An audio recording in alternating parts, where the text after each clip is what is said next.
Hello students.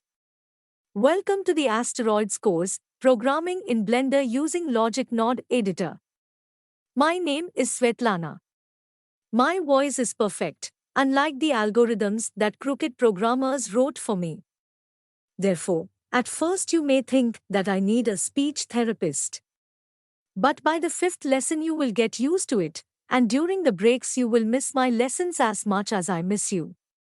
So, briefly about the main thing.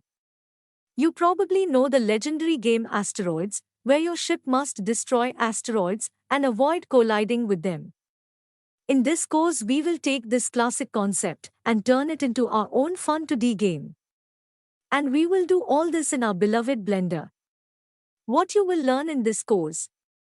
You will learn how to create visual effects, animation, object management, and much more using Logic Node Editor.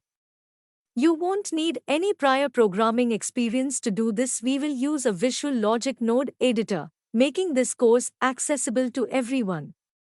Don't worry if you don't have much experience with Blender. You only need basic knowledge of modeling and shading. Also, during the course, we will have to use mathematics, so it will be a plus if you can count to 10. It is also important to have a good desire to learn and experiment creatively. I promise this course will be a fun and inspiring journey into the world of game creation. We will start with the basic elements and gradually build our game step by step. Thank you for your participation, and let's get started with this exciting course.